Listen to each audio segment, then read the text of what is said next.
بسم اللہ الرحمن الرحیم۔ اب یوسف علیہ السلام کے قصے میں آپ دیکھ سکتے ہیں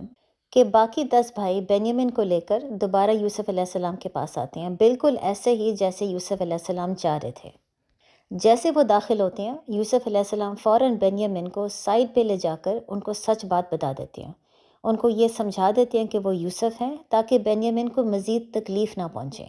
اس کو مزید دکھ نہ ہو، یہ سوچتے ہوئے کہ اس کے بھائیوں نے یوسف علیہ السلام کے ساتھ کیا کیا تھا۔ وہ اب جان لے کہ یوسف علیہ السلام زندہ ہیں اور اس کے بعد انشاءاللہ سب کچھ ٹھیک ہو جائے گا۔ اب بنیامین کو یہ بات بتانے کے بعد یوسف علیہ السلام بادشاہ کا ایک خاص کپ بنیامین کے بیگ میں ڈال دیتے ہیں، اس نیت سے کہ جب وہ کپ گمے گا اور لوگ تلاشی لیں گے تو بنیامین کے بیگ میں سے نکلے گا۔ اس کے بعد ظاہر ہے بنیامین کو واپس گھر جانے کی اجازت نہیں ملے گی اور وہ یوسف علیہ السلام کے پاس ہی مصر میں رہیں گے۔ اب جیسے کہ اللہ ہمیں سورہ یوسف آیت 76 میں بتاتے ہیں، یہ ایک اللہ کا بہت بڑا پلان تھا جس کے پیچھے بہت حکمت تھی، بلکہ یہ بالکل ایسے ہی ہے جیسے اللہ نے ابراہیم علیہ السلام کو سمجھایا تھا کہ وہ تمام بتوں کو توڑ دے سوائے سب سے بڑے بت کے۔ یہ میں نے آپ کو ابراہیم علیہ السلام سیریز میں سمجھایا تھا کہ اس کے پیچھے بھی ایک حکمت تھی، لہٰذا یہاں پر بھی جو یوسف علیہ السلام نے بنیامین کے بیگ میں بادشاہ کا کپ کو ڈالا، اس کے پیچھے یہ نیت نہیں تھی کہ یوسف علیہ السلام بنیامین کو مس کر رہے تھے اور ان کی خواہش یہ تھی کہ بنیامین واپس نہ جائے، انہی کے پاس رہیں۔ اس کے پیچھے یہ حکمت تھی کہ اللہ یہ چاہ رہے تھے کہ ان 10 بھائیوں کو اسی جگہ پہ کھڑا کریں جہاں پر وہ اتنے سال پہلے تھے، دوبارہ وہ اپنے باپ سے وعدہ کریں، دوبارہ وہ اپنے وعدے کے خلاف جائیں اور دوبارہ اپنے باپ کی وہ تکلیف دیکھیں جو انہوں نے کئی سال پہلے بھی اپنے باپ کو دیا تھا۔ اس سے پھر ان کے اندر گلٹ آئے گا اور گلٹ کی بنیاد پہ پھر وہ توبہ کریں گے۔ اب اس کے بعد آپ سٹوری میں دیکھ سکتے ہیں کہ جیسے اعلان ہوتا ہے کہ بادشاہ کا کپ چوری ہو گیا اور تمام لوگ ان 10 بھائیوں کی طرف دیکھتے ہیں تو وہ فوراً اپنے آپ کو ڈیفینڈ کرتی ہیں یہ کہہ کر کہ ہم چور نہیں ہیں، ہم فساد نہیں پھیلاتے، ہم نیک اور صالحین میں سے ہیں۔ پھر ان سے یہ پوچھا جاتا ہے کہ اگر ان کے بیگ میں سے بادشاہ کا کپ نکلا اور یہ پتہ چلا کہ یہ جھوٹ بول رہے ہیں تو پھر سزا کیا ہونی چاہیے؟ تو وہ 10 بھائی فوراً آ کے سے یہ جواب دیتے ہیں کہ جس کے بیگ میں سے بادشاہ کا کپ نکلے گا اس کو واپس گھر جانے کی اجازت نہ ملے، وہ مصر میں ہی رہے، یہی اس کی سزا ہونی چاہیے۔ لہٰذا جب تلاشی شروع ہو جاتی ہے اور بنیامین کے بیگ میں سے بادشاہ کا کپ نکل آتا ہے تو پھر اس کے بعد ظاہر ہو جاتا ہے کہ بنیامین اب واپس گھر نہیں جا سکتا، وہ مصر میں ہی رہے گا۔ بلکہ اس کے بعد آپ آیت 76 میں دیکھ سکتے ہیں کہ اللہ ہمیں یہ سمجھا رہے ہیں کہ یہ تمام کام کرنا یوسف علیہ السلام کے لیے اس لیے ضروری تھا کیونکہ ویسے یوسف علیہ السلام بنیامین کو واپس گھر جانے سے نہیں روک سکتے تھے۔ اگر وہ ایک بے قصور انسان کو واپس گھر جانے کی اجازت نہ دیتے تو پھر سب کی نظروں میں یہ ظلم ہوتا،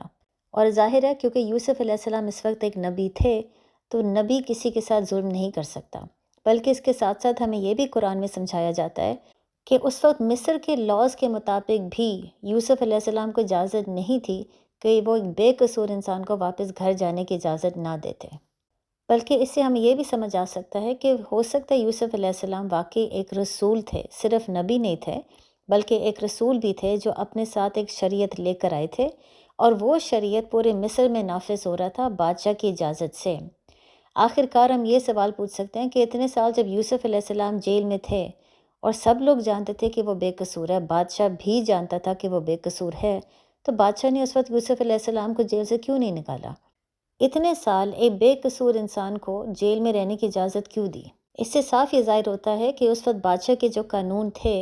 اس میں بہت آسانی سے لوگوں کے ساتھ زیادتی اور ظلم ہو رہا تھا، تو یہ کیسے ہو سکتا ہے کہ اب اچانک وہی بادشاہ ہے لیکن قانون اس حد تک تبدیل ہو گئے ہیں کہ یوسف علیہ السلام ایک بے قصور انسان کو گھر جانے سے نہیں روک سکتا؟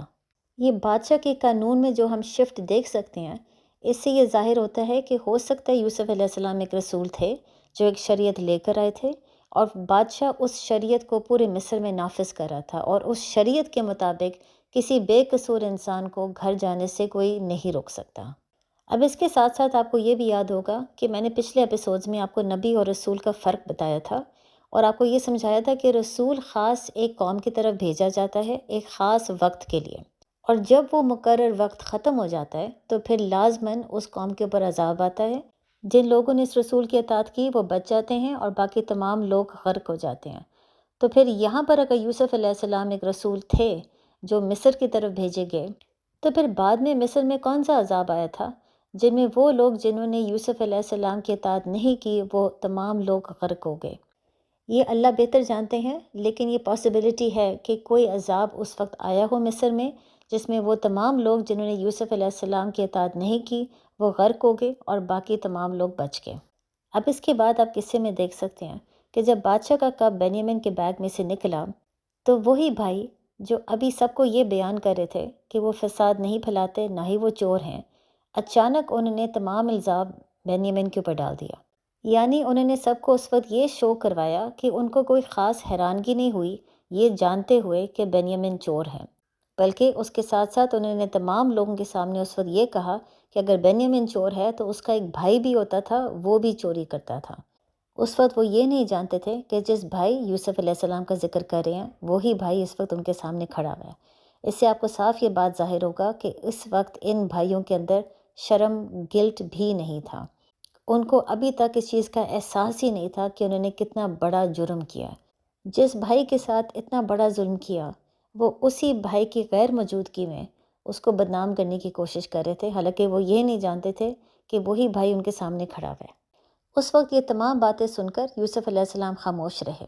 وہ جانتے تھے کہ اللہ کے پلان کے مطابق ان بھائیوں کو توبہ کرنے کا موقع ملنا چاہیے، اور اس وقت یوسف علیہ السلام کے لیے ٹھیک نہیں ہے کہ وہ ان کو سچ بتا دے، کہ وہ ان بھائیوں کو بتا دے کہ آخرکار وہی یوسف علیہ السلام ہیں۔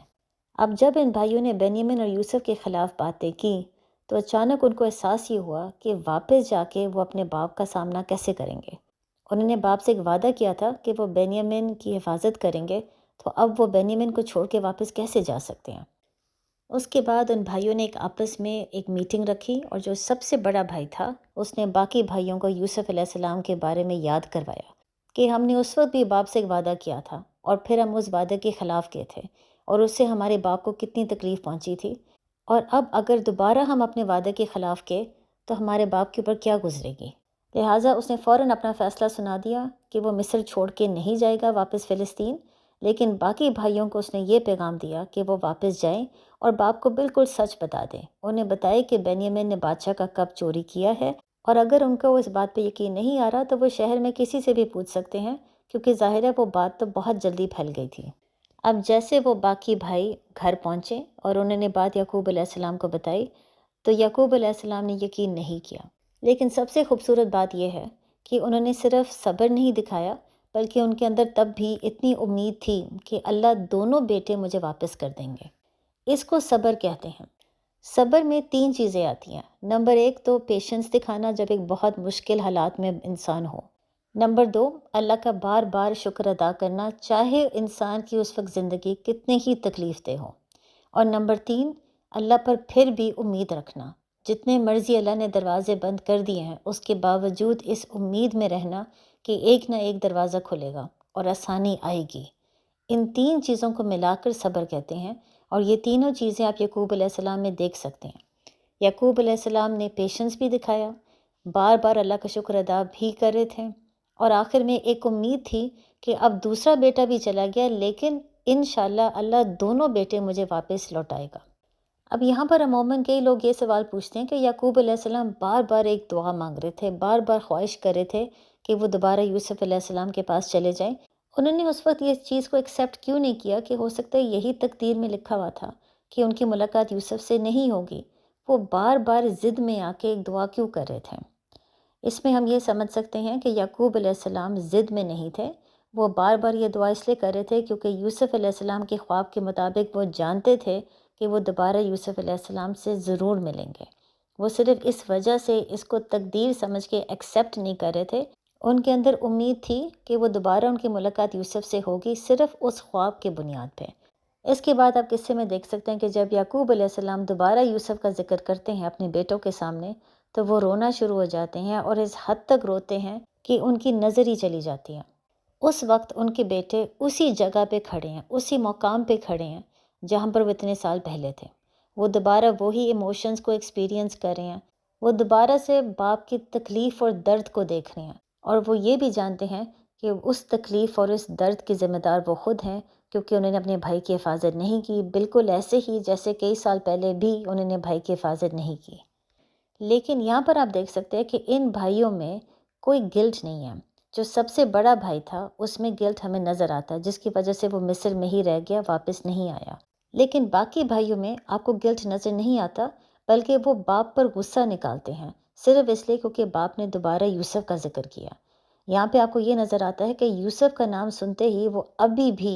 ٹریگر ہو جاتے ہیں، ان کو ابھی بھی غصہ آتا ہے۔ نہ وہ روتے ہیں باپ کے آگے، نہ وہ مانتے ہیں کہ واقعی انہوں نے یوسف علیہ السلام کے ساتھ زیادتی کی تھی، بلکہ وہ غصہ اس بات پہ کرتے ہیں کہ یوسف کا نام دوبارہ کیوں لیا جا رہا ہے۔